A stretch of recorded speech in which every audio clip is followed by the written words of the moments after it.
Halo kan, welcome back to my channel seputar lika-liku teknisi bagus. Oke kan, jadi di video kali ini saya ada sebuah tablet ya. Ini tablet garapannya Xiaomi ya, atau produksinya Xiaomi, yaitu Xiaomi Mi Pad ya.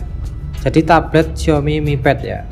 Nah, ini untuk kerusakannya atau kendalanya ya, ini Mi Pad-nya ini mengalami baterai kembung ya. Jadi baterainya ini kembung banget. Ini kalau mungkin di kamera nggak terlalu terlihat ya.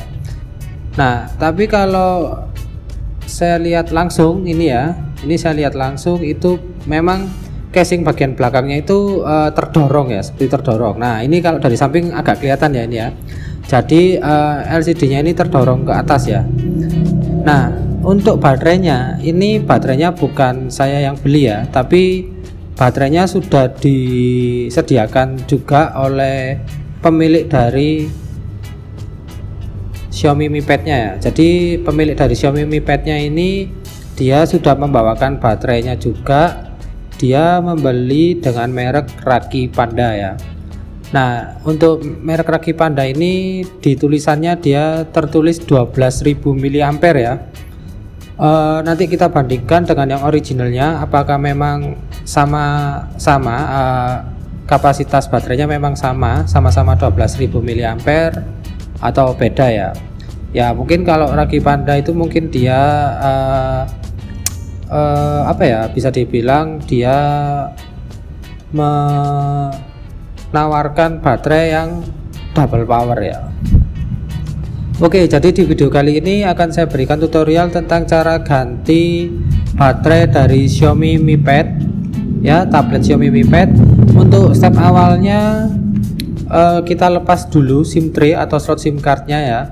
Lalu kita bisa lanjut untuk membuka casing bagian belakang. Nah, untuk membuka casing bagian belakang ini memang cukup susah ya, karena sudah ada dorongan dari baterai yang kembung. Jadi casing bagian belakang itu sepertinya terkunci atau tergigit begitu kuat ya, karena adanya dorongan. Nah, ini saya membukanya menggunakan bantuan dari opening tool ya, menggunakan bantuan opening tool berbahan metal ya, bermetal lentur ini ya. Nah, untuk membuka casing seperti ini usahakan jangan sampai merusak casingnya ya. Jadi kita cari aja selanya, kita cuman dorong-dorong kecil, itu nanti kalau dia pas atau kita pas di sela-sela gigi dari casing itu ya, gigitan dari casing itu nanti dia akan dengan sendirinya terbuka dengan mudah ya. Istilahnya dia itu akan berbunyi cetek-cetek gitu ya. Jadi itu nanti akan mudah pokoknya. Jadi nggak perlu dipaksa, nggak perlu ada kita gunakan kekuatan, itu nggak perlu ya. Jadi kita apa ya, istilahnya kayak cuman dorong-dorong gitu aja, dorong-dorong dikit itu ya. Nah, ini casing bagian belakang sudah terlepas. Oke ya, ini kita lihat ya. Nah, ini sangat-sangat kembung banget ya. Jadi terlihat banget ya di kamera ya. Itu kalau baterainya sudah sangat-sangat kembung. Oke, setelah kita berhasil melepas casing bagian belakang, ini saya coba bandingkan ya. Nah, ini baterai yang original dengan baterai yang Raki Panda ya. Itu perbedaannya itu jauh banget ya. Jadi yang originalnya itu lebih besar daripada yang Raki Panda ya. Ya, di sini maksud saya lebih besarnya bukan karena baterainya kembung ya, tapi ukurannya ya, dimensi fisiknya itu untuk yang originalnya itu lebih lebar dan lebih panjang ya. Sedangkan yang Raki Panda itu lebih kecil. Oke ya, setelah itu saya lanjut saja untuk melepas beberapa baut yang mengunci dari casing penutup mesin dari Xiaomi Mi Pad ya. Nah, untuk bautnya ini menggunakan baut Phillips atau baut bermata plus ya. Tentunya kita harus membukanya dengan obeng yang bermata Phillips juga atau bermata plus. Ini saya menggunakan obeng andalan saya ya. Ini obengnya bermata Phillips dengan ukuran 1,5 x 25 mm. Setelah kita berhasil membuka casing bagian belakang, kita harus melepas fleksibel baterainya ya. Jadi fleksibel baterainya yang masih terkoneksi dengan mesin itu kita lepas terlebih dahulu. Setelah itu kita melepas plastik bantuan ya.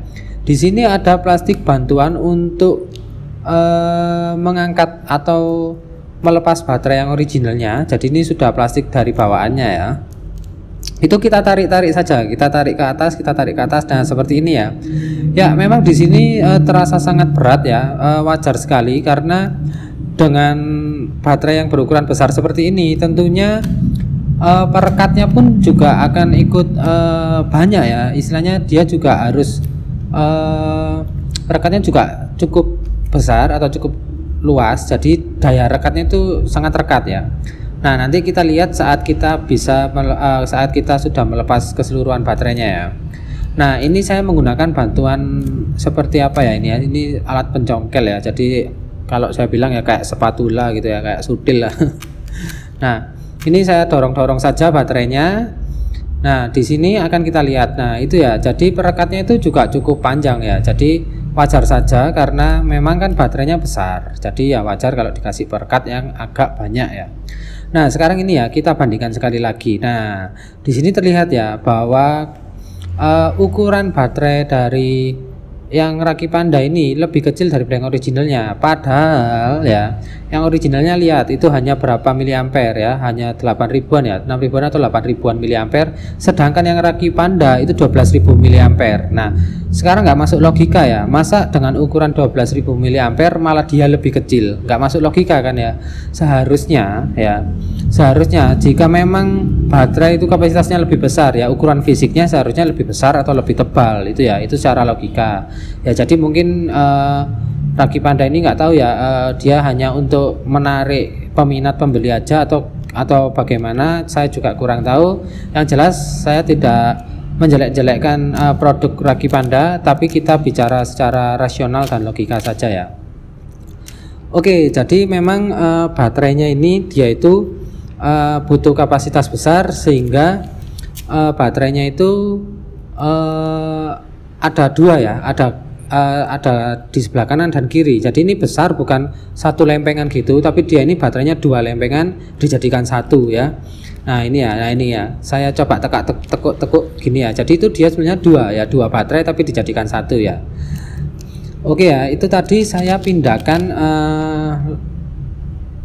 perekat yang bawaan pabrik itu ke baterai yang baru ya, ke baterai yang Raki Pandanya.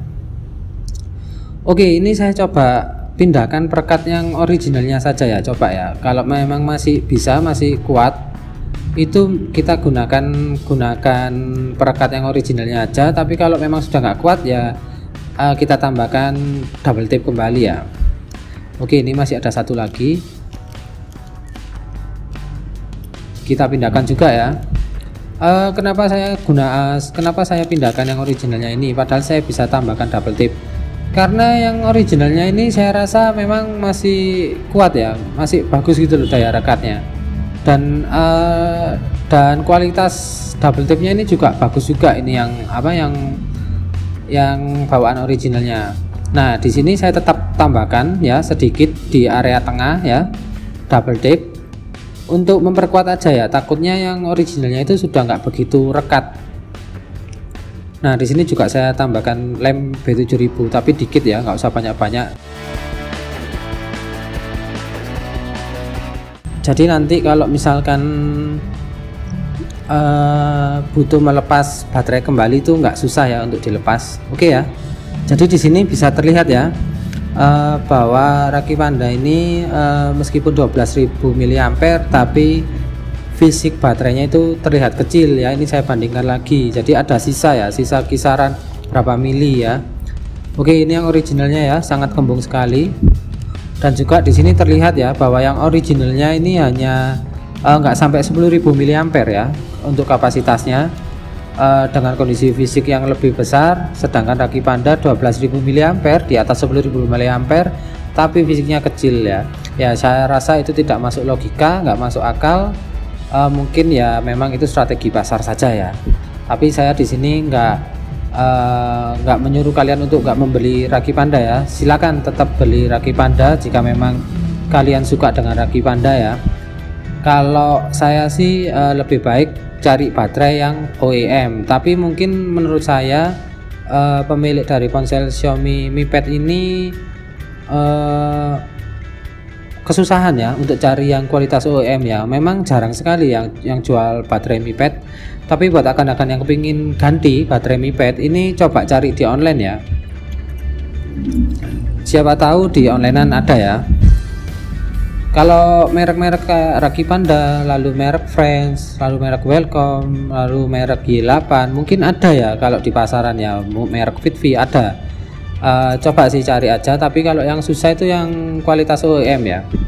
Nah di sini saya sudah merakit kembali ya. Jadi saya pasang baterainya ke bagian badan casing atau casing tengah ya, Xiaomi Mi Pad-nya. Lalu saya tutup dengan casing penutup mesinnya kembali, bagian mesinnya ya. Lalu saya baut dengan beberapa baut yang sudah dilepas tadi. Selanjutnya ini kita pasang casing bagian belakang ya. Pasang casing bagian belakang ya. Kita tekan-tekan secara lembut ya, jangan kasar-kasar. Oke, ditekan-tekan dulu gini ya. Nah jika ada yang susah jangan dipaksa ya. Lebih baik kalau ada yang susah itu cek kembali, bongkar kembali, lalu dipasang kembali ya. Siapa tahu ada yang mengganjal di area dalamnya.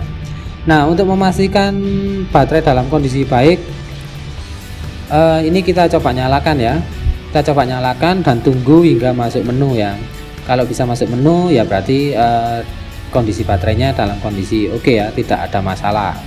Oke, ini masih loading, masih memunculkan logo Xiaomi ya. Dan kita tunggu masuk menu.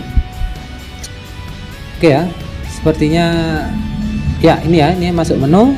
Jadi sampai di sini dulu ya kan untuk tutorial tentang cara ganti Xiaomi Mi Pad. Sampai jumpa di video-video berikutnya, tentunya dalam kasus-kasus yang berbeda dan lebih menarik. Wassalamualaikum warahmatullahi wabarakatuh. Terima kasih dan salam teknisi bagus.